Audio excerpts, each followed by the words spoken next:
Have you ever struggled to prepare a report with complete summaries and accurate aggregations? Let's try using Excel pivot table. We are using a sales information for the whole year, and this is our data, and let's do Shift Control L to toggle on our data filter. And if we are going to click this is now our whole year information. To get a fast summary information and aggregation from this data, the fastest way to do this is to use the Excel function pivot table. How to do that? Let's navigate to Insert and Pivot Table. Now it tells us table or range. So let's click our cursor here. Let's do Control A. And it selected our data now, and click OK. So now we can do a drag and drop of the information that we wanted to be in our report and aggregation. Let's say we wanted a branch on our row. So we long press on this and drop here. And what is the aggregation that we wanted? Let's say our total sales, and let's drop here. Before we go into more details of our pivot table, let's focus first on the prerequisite, which is the data. Let's go back here. Maybe let's rename this to our summary, and this is our data. The prerequisite of our information, or the data source of our pivot table, is that it should be a clean data. There's no merged cells, there's no blank columns. Let's try to add blank here, and let's go back to our summary. Oh, by the way, anything that we change in our data, and then if we go back here to update our pivot, we just go here and right click and refresh. Now this one, if you see here, to create a pivot table report, you must use data that is organized in a list with labeled columns. Okay, let's click OK. What else can we add here? Maybe let's make use of month, though even though the pivot table is already automating adding a month to our date, let's still try it.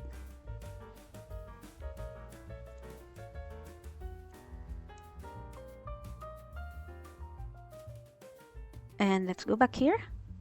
Let's right click it and refresh. And let's go here, and we already have the month here. We can make use of this one to add in our rows.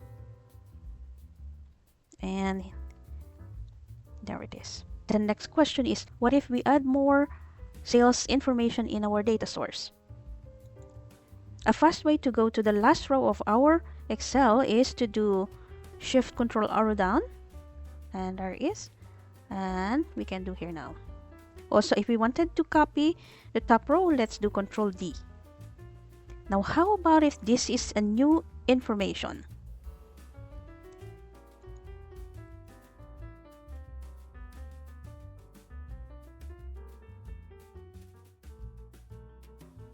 If we refresh that information is not captured. How do we make sure that any new information in our data source is captured in our pivot table? Let's do that by navigating the pivot table, analyze, and change data source. Okay, and if you see this one here, it is only taking up to the row 128.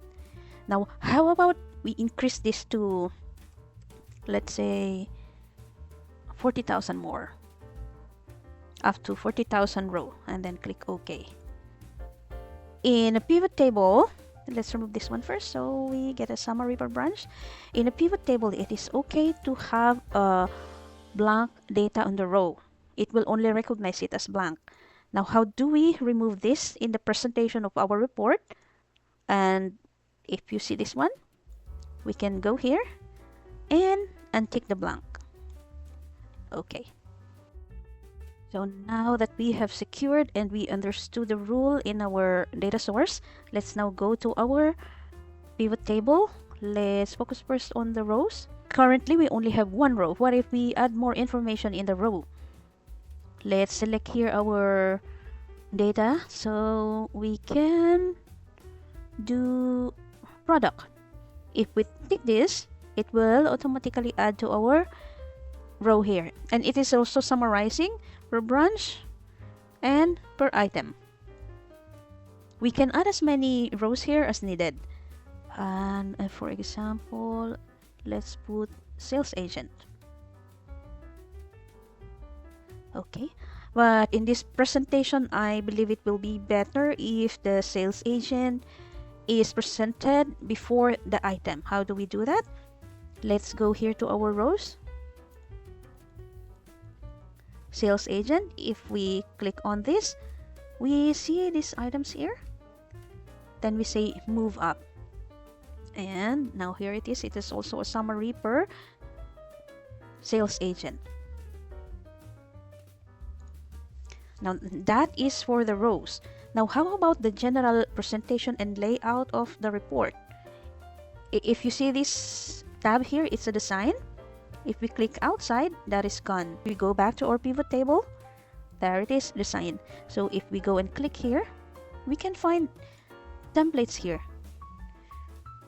So any design that we think is best in the presentation, we can select it. For the sake of this session, let's select blue. Okay, so that's the first. A second is we can also go back here to our pivot table analyze, and this one here, the options, and then display. Let's take this one, classic pivot table layout. Okay, and apply it, and there it is. Oh, blue is too much. Let's change it, maybe a light blue like this. Now in our pivot table, every row that we added, it's automating it to have a subtotal, but presentation wise it is not looking good, so we can actually remove that by right clicking here and subtotal sales agent. Okay, we can click that, so it will be removed, but it's also okay to leave that as a subtotal per branch. Okay, now how about if we wanted a summary report per column of each branches? How do we do that? If you look at this pivot table fields, there's a column here, and we wanted the branch to go there. We can actually drag and drop the branch. So click this branch here and drop it here, and here it is. Let's also freeze the top row so it's better for us in our analysis.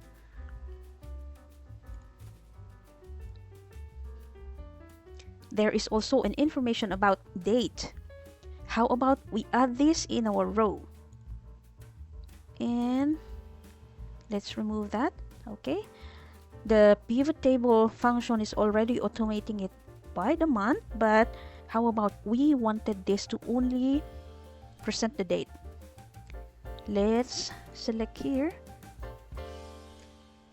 We untick this and untick this, and here it is. Presentation wise, it's also date here is also not preferable. So let's say we wanted an information that how much was sold per branch on a specific date. Now let's make use of this part here, filter. Let's go back here and put this here instead. Okay, so now we have this, and now we can select by date, and there it is. We can put it back now, select all. Okay. We already know how to put our filter, how to put the column, the values, and the rows.